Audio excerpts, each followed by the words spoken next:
So this month on the Griddle Gang, we are going to make a strawberry cardamom vanilla cake. And I absolutely love this recipe.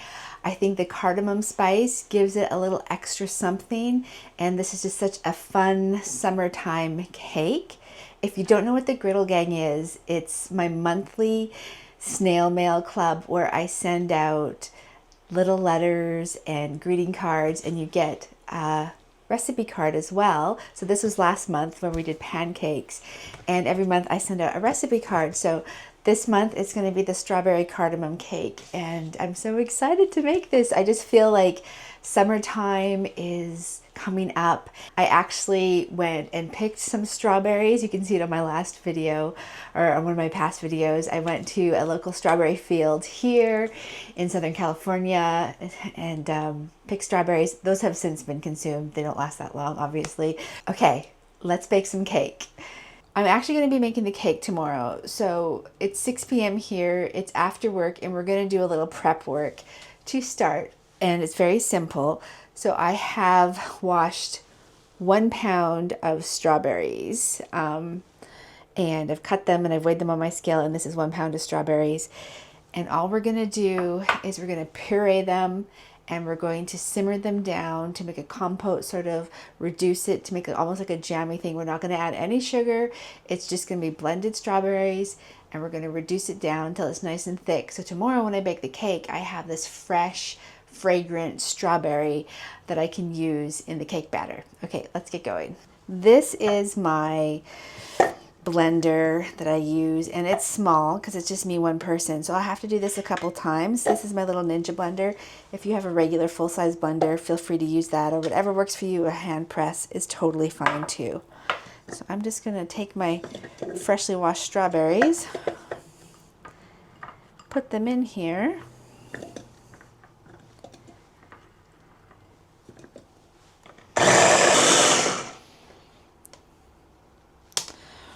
Okay, so you can see it's pretty soupy. I'm going to add the rest because I think I can get away with it. It smells really good.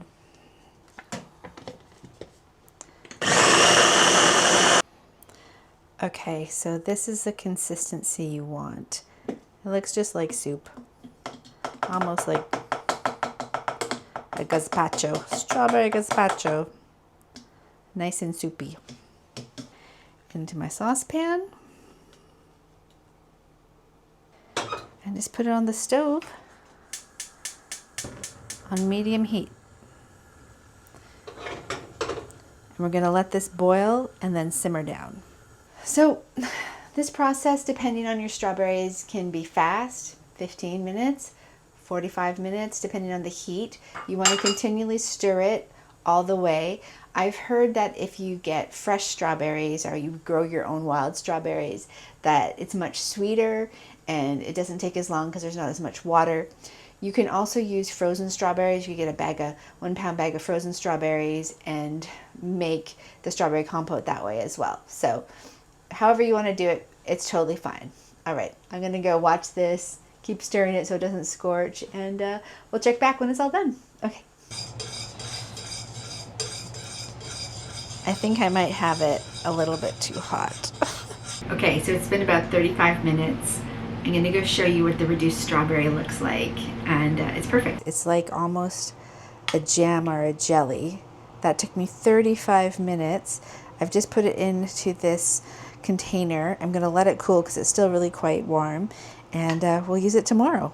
Anyways, let's get into it. So we're going to mix our dry ingredients first. So I have my cake flour here, which I've already put in. It's 300 grams. And then we're going to add our baking powder. We're going to add our salt. Oops. And then we're going to add our cardamom. So this is half a teaspoon of cardamom. It's freshly ground up and it just smells so fragrant. Mix that in here as well. Oh, there's a little bit of salt. There we go. And all we're going to do is take and whisk this together. If you have a sifter, you can also sift it together as well.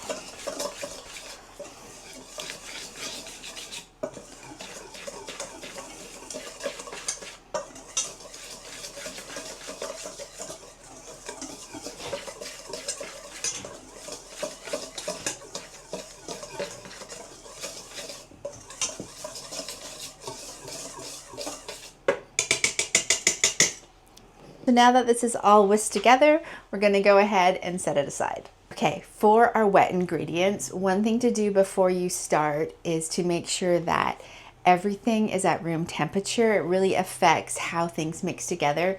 So I usually take my eggs out a couple hours before, my butter, and just leave them on the counter if I know that I'm gonna be making a cake. And even my buttermilk, I've taken it out, so everything is room temperature. It just helps it mix that much better and makes the cake nice and fluffy. And even the strawberry compote that we have put aside from last night, I took that out as well, just to help everything be at room temperature. So you can see it's nice and soft, it's been sitting out, and this will help it mix a lot faster.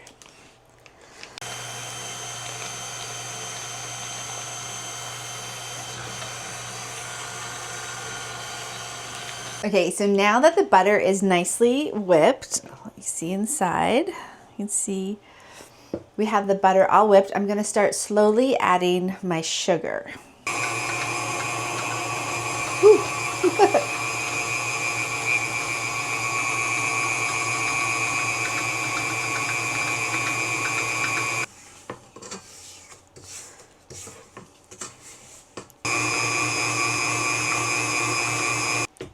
Okay, so you can see how fluffy this is now. When you get in there, you can really see how fluffy it is. So we're gonna add the vanilla next, and then we're gonna add 1 egg white at a time. We're gonna go ahead and scrape down the bowl between each egg to make sure that everything mixes nice and perfectly. So let's add our vanilla. And 1 egg at a time. I'm just gonna pour an egg in each time. 1. And we'll scrape down the bowl. And then we'll add our second egg. Oop. Scrape down the bowl again. We'll add our final egg.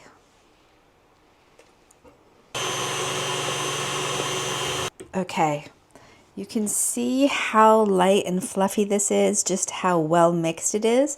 So now we're gonna go ahead and start adding our dry ingredients. Okay, so now we're gonna take and add our dry ingredients to our butter and sugar mix. But we also need to add our buttermilk and our strawberry puree, and we're gonna alternate between the two. So I have 1/3 cup of that puree. You can see how nice and thick it is. And we're gonna add this to our buttermilk.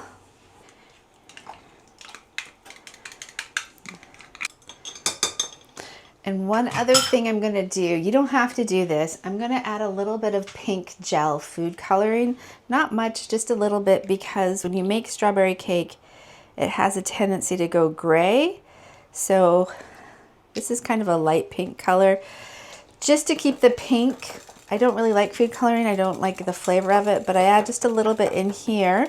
So when the cake cooks, it holds its light pink color instead of going a gray color, which can put people off. But if it was just for myself, I would just not use it. But okay, so now this is all mixed up. We are gonna go ahead and bring back my mixer and alternate between the dry and the wet ingredients. One thing we don't want to do, we don't want to over mix the cake batter, because we don't want the gluten to really form, because then instead of being a light fluffy cake, it'll be a more dense cake. So I'm going to scoop in a few, about 1/3 of my dry ingredients, and then I'm just going to put this at low.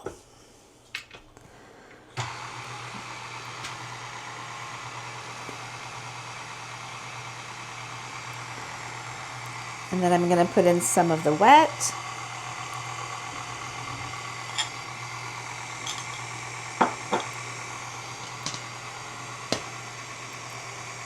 Some more of the dry.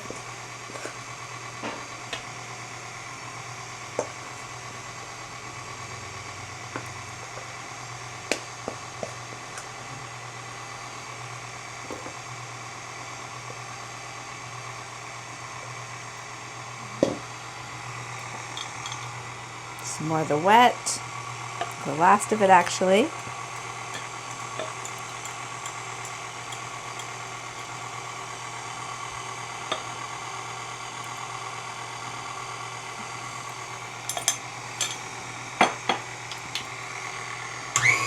Oops, let's scrape it down. Okay, let's put in the last of the dry.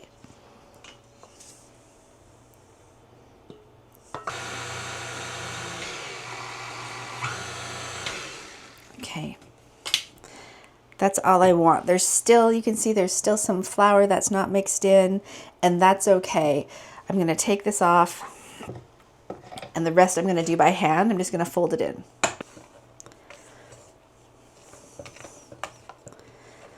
Okay, there we go. I have two 9-inch tins, so I'm gonna take the batter and place it evenly in my two 9-inch tins, which are greased, and I have parchment paper on the bottom.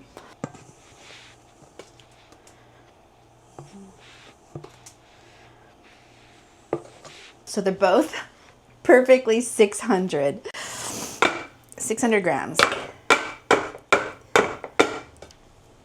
Now we're going to take and pop these into the oven. It's preheated already at 350 degrees. So pop them into the oven for about 30 minutes until the top bounces back, or a toothpick, you can pull it out, and it's clean. So let's put them in the oven. Okay, now we wait. Okay, so I just took these out of the oven, and I used a fork to test to make sure that nothing came out when I pulled it out. The sponge is back nice. So I'm going to let these sit for 10 minutes. Then I'm going to take them out of the pan, and I'm going to let them cool before we frost them. Okay, so it is a couple hours later, and my cakes have cooked. You can see this one like right there. It got a little cooked on one side, so I guess my oven is a little hotter on one side, which is good to know. But hey, it's still pretty much perfect. The cakes turned out great. I cut the tops off because they're a little bit domed, and I just think it's going to be such a great flavor. That cardamom and the buttermilk, it almost tastes like I used cheesecake, or I used sour cream. I don't know. It's kind of got like a cream cheesy flavor with the strawberry. So I'm so happy, and I think that it just paired so nicely. So anyways, we're gonna make a buttercream frosting. I've got my butter at room temperature. I've got my powdered sugar. This is all powdered sugar. My sift broke, so I hope this is gonna work. Normally I would like to sift the powdered sugar, but I don't have a sift right now. So we're gonna do the best that we can. And I have my cream to add if I need some cream. So anyways, first thing we're gonna do is take the softened butter. We're gonna put it into my KitchenAid mixer, and you can also use a bowl if you want as well. And if you prefer to use a bowl, that's fine. Just make sure it's a big one, because powdered sugar seems to go everywhere all the time for some reason. Okay, so let's put in my room temperature butter and just do everything slow. So I'm gonna add the vanilla in now. I like to use this vanilla. It's from Trader Joe's, and it's a vanilla paste. You add about a tablespoon in, so I'm gonna do a healthy pour, but you can, I don't know if you can see that, it's got like really good vanilla flecks inside of it. And I just find with that extra little bourbon kick, it really helps. So we'll do a healthy pour of the vanilla. So I'm gonna slowly start to add some of the sugar in, and then a little bit of the cream.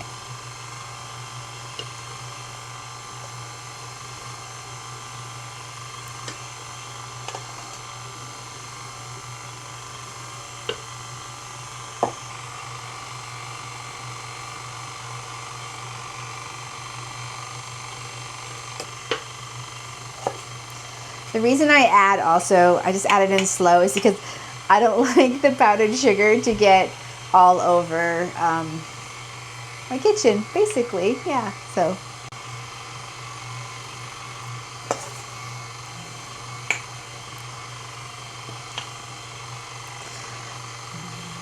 Okay, so now that we've blended on low all of the icing, we have to now blend it on medium to medium high for 3 minutes. We're just gonna walk away, go put our cakes on our cake plate, and clean up a little bit. 3 minutes on medium high, and then we'll come back and put it on low for 1 minute. It's just to really whip up the frosting. Okay, our buttercream is ready. We've added so much air into it. It's light and fluffy, and the vanilla bean is in there. It's perfect. Here you can see just how light and fluffy this buttercream is. So we're gonna take a nice dollop of the buttercream and put it on the first layer of the cake.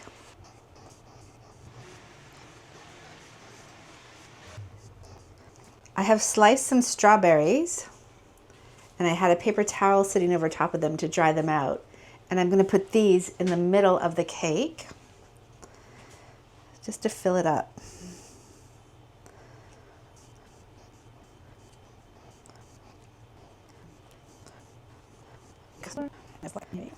And then I'm gonna take the rest of the compote that we had, whatever's left over, and this is gonna go on top. And I'm just gonna spread it around and fill in all those gaps.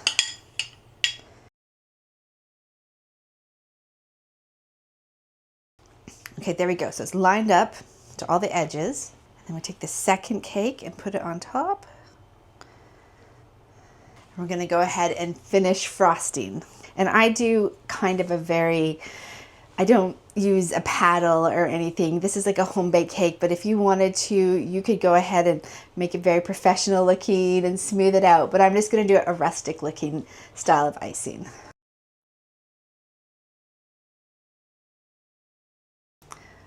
Okay, there it is, all decorated. I think it looks beautiful. And I'm just gonna let it sit for a bit, and then I'm gonna cut it and feed it to my neighbors.